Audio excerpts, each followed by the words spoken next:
Assalamualaikum warahmatullahi wabarakatuh. Perkenalkan, nama saya Halia Rahmania dengan NIM 105-18113 dan rekan saya Fidza Fauzia, NIM 10518115. Kami di sini akan mempresentasikan materi tentang distribusi file system. Presentasi ini merupakan salah satu tugas dari mata kuliah sistem operasi dengan dosen pembimbing Bapak Ferry Separus Wita, Eskom MT. Untuk efisiensi waktu, kita mulai materinya. Baik, pada kali ini kita akan menjelaskan materi tentang distributed file system. Terdapat beberapa submateri yang akan kita bahas kali ini. Yang pertama tentang naming and transparency, yang kedua tentang remote file access, yang ketiga tentang stateful versus stateless service, dan yang terakhir yaitu file replication. Distributed file system atau yang biasa kita singkat dengan DFS adalah aplikasi berbasis klien atau server yang memungkinkan klien untuk mengakses dan memproses data yang disimpan di server.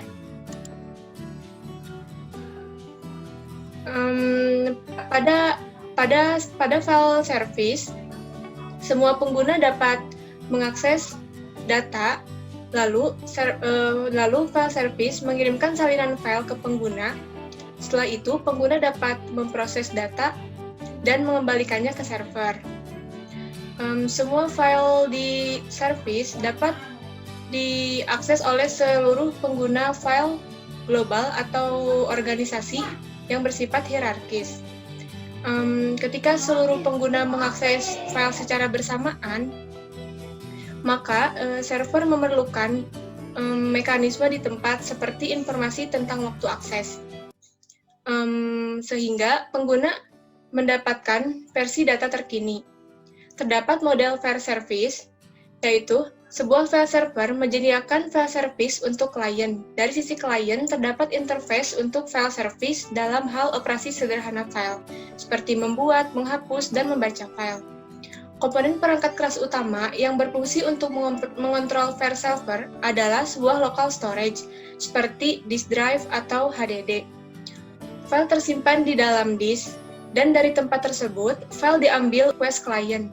Pada DFS client, server dan juga perangkat penyimpanan merupakan mesin terpisah dalam sebuah lingkungan terdistribusi, atau yang biasa disebut intranet. Jadi, aktivitas layanan dibawa melewati jaringan. Maka dari itu, selain sistem memiliki satu data terpusat, sistem juga memiliki beberapa perangkat penyimpanan independen. DFS dapat diimplementasikan sebagai bagian dari sistem operasi terdistribusi, dengan sebuah layer software yang tugasnya mengatur komunikasi antara sistem operasi konvensional dengan file system. Kelebihan dari DFS adalah peningkatan performa. Yang menjadi tolak ukur penyimpanan performa DFS adalah waktu yang dibutuhkan untuk merespon request layanan. Selanjutnya yaitu tentang naming and transparency. Naming adalah proses pemetaan atau pemisahan objek logika ke objek fisik. Contohnya, ketika pengguna akan mengakses file data yang secara logika dipresentasikan dengan nama file, sehingga sistem akan memanipulasi blok data yang secara fisik tersimpan dalam disk. Transparansi adalah suatu dimensi baru yang ditambahkan untuk memisahkan lokasi suatu file dalam jaringan. Struktur naming pada manajemen sistem file terdistribusi ada dua jenis. Yang pertama yaitu location transparency atau yang biasa kita singkat dengan LT. Yang kedua yaitu location independent atau LI. Pada location transparency merupakan suatu skema naming yang statis atau tetap karena pengguna melakukan share data dengan cara konvensional, sehingga nama file tidak memberitahukan suatu petunjuk tentang lokasi penyimpanan file secara fisik. Pada location independent, merupakan suatu skema naming yang bersifat dinamis, karena dapat melakukan pemetaan nama file yang sama ke lokasi yang berbeda pada waktu yang berbeda. Terdapat perbedaan struktur naming pada LI dan LT pada sistem file terdistribusi. Yang pertama yaitu pemisahan data dari lokasi. Pada LI, file dapat dipandang sebagai wadah data logika yang tidak dikaitkan ke lokasi penyimpanan tertentu. Sedangkan pada sistem hanya ada LT statis saja yang disupport, maka nama file tetap berisi kumpulan blok-blok secara fisik. Yang kedua yaitu share data. Pada LT, pengguna melakukan share data dengan cara konvensional. Pada LI, pengguna melakukan share data dengan mempromosikan sharing ruang penyimpanan seperti objek data. Yang terakhir ada media penyimpanan. LI memisahkan hierarki naming dan hierarki media penyimpanan pada struktur interkomputer. Hal ini berlainan dengan menggunakan LT statis.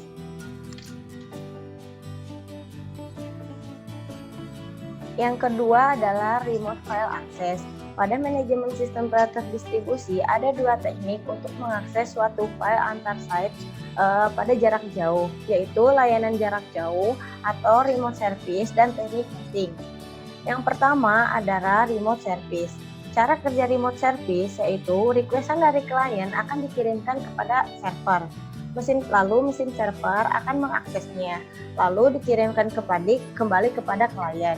Dengan cara seperti ini sangat membebani jaringan karena jika setiap pengguna ingin mengakses suatu file server, maka sistem akan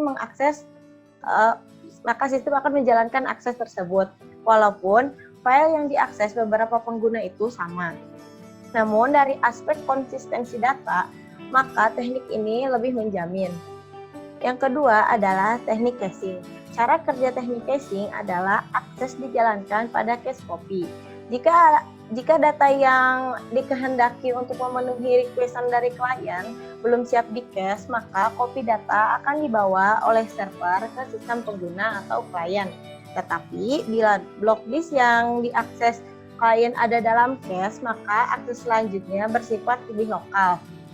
Sehingga hal ini mengurangi trafik jaringan. Suatu file berada pada mesin server, maka kopinya dapat disebarkan kepada cache.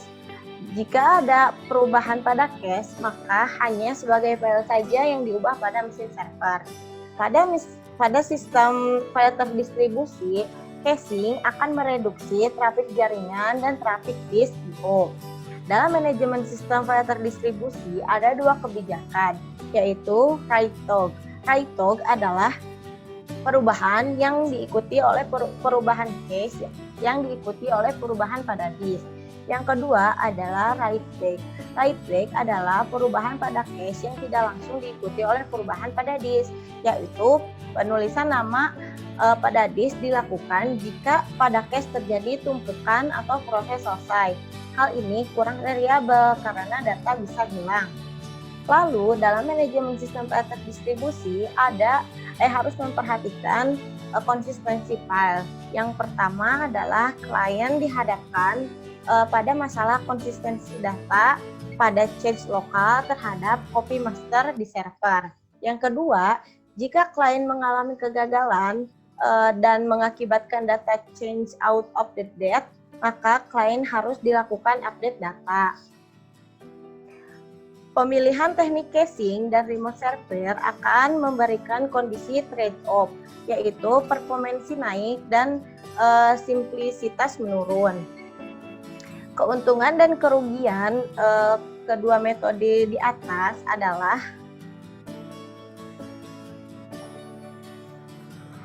remote service. Keuntungan dari remote service yaitu efisien dan pola akses file bersifat locality. Lalu trafik jaringan meningkat tapi performansi menurun. Keuntungan dan kelebihan teknik caching yaitu eksekusi dapat dibawa ke mesin dengan disk lokal dan memori besar, dan kontak dengan server hanya sekali saja. Stateful versus stateless service.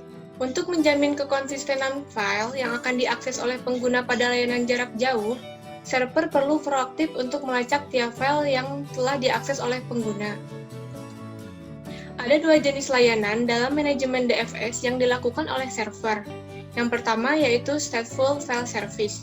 Cara kerja dari Stateful File Service adalah klien harus membuka terlebih dahulu suatu file yang akan diakses. Setelah itu, server akan mengambil sejumlah informasi tentang file tersebut dari disk, lalu disimpan di memori. Kemudian, baru membuka koneksi dengan klien. Keuntungan dari Stateful File Service, Yang pertama yaitu dapat menaikkan performance. Informasi tentang file diletakkan dalam caching memori, sehingga dapat dengan mudah diakses melalui koneksi identifikasi yang dibuka untuk akses berurutan atau sequential pada saat mencapai blok berikutnya. Yang kedua yaitu stateless file service. Yang pertama, menghapus informasi status dengan membuka tiap-tiap request self-contained, sehingga setiap request akan mengidentifikasi file dan posisi dalam file seperti read and write secara keseluruhan. Yang kedua yaitu server tidak perlu mempertahankan tabel yang berisi file-file dibuka di memori, sehingga server tidak perlu membangun dan terminasi koneksi dengan open dan close. Hal ini agar komunikasi lebih efisien. Yang terakhir yaitu tidak terjadi redundansi, karena setiap operasi file dapat berdiri sendiri. Bila terjadi crash selama aktivitas service, maka stateful service akan kehilangan semua status ketika crash. Namun, stateless service akan mengabaikan masalah tersebut sebab ia dapat membuat server reinkarnasi yang baru, sehingga dapat dengan mudah merespons self-contained request. Bila ada kegagalan klien atau client failure, maka stateful service dapat mereclaim space yang dialokasikan ke record yang rusak. Stateless membangkitkan klien reinkarnasi. Yang terakhir adalah file replication. DPS replication merupakan multi-master machine replikasi yang mendukung penjadwalan replikasi dan mempertegas menggunakan protokol compression. Protokol compression baru yang dinamakan dengan Remote Differential Compression, di mana bisa digunakan untuk mengupdate file dalam jaringan yang bandwidth-nya terbatas. RDC mendeteksi penambahan, pengurangan, dan pengeditan ulang data dalam suatu file. Persyaratan yaitu administrator harus mengkonfigurasi sebagai berikut. Diaktif directory skema harus diupdate supaya DPS replication bisa diterapkan. Sumber update skema ada pada Windows Server 2003 R2 disk 2. Server yang akan ikut berpartisipasi harus menggunakan Windows Server 2003. Antivirus harus cocok dengan DPS replication. Server yang ingin masuk dalam replication group harus berada dalam satu forest yang sama. DPS replication tidak bisa dilakukan antar server yang berbeda dalam forest yang berbeda. Kapasitas DPS replication dalam melakukan replikasi yaitu setiap server dapat menjadi anggota lebih dari 256 replication group. Setiap replication group berisi lebih dari 256 folder yang direplikasi. Replication group berisi lebih dari 256 anggota. Volume replikasi bisa lebih dari 8 juta file. Satu server dapat berisi lebih dari 1 terabyte replikasi file.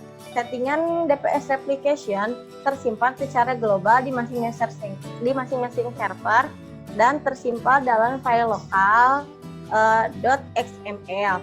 Kemampuan ini membuat server lebih reliability dan dapat lebih mudah mereboot anggota replication dan disaster recovery.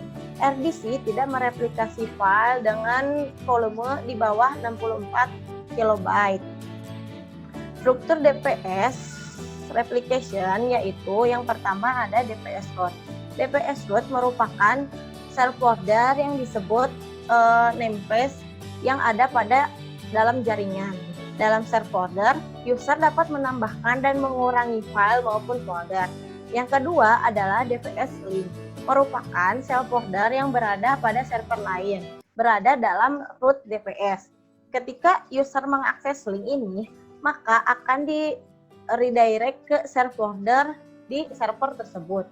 Yang terakhir adalah DPS target atau replika, merupakan suatu link bisa menginginkan 2 atau lebih folder beserta kontennya menjadi identik dengan ketentuan link tersebut berada dalam replication group.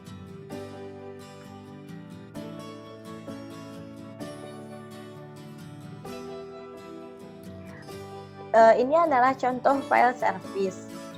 NFS atau disebut Network File System merupakan sebuah protokol yang dikembangkan oleh Sun Microsystems pada tahun 1984 dan NFS didefinisikan dalam RFC 1094, 1813 dan 3530 sebagai DPS yang mengizinkan sebuah komputer untuk mengakses file melalui network serasa akses file di disk lokal.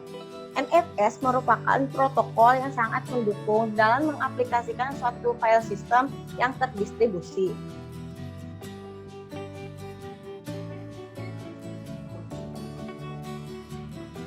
Sekian presentasi dari kami. Mohon maaf apabila ada kesalahan. Terima kasih atas perhatiannya. Wassalamualaikum warahmatullahi wabarakatuh.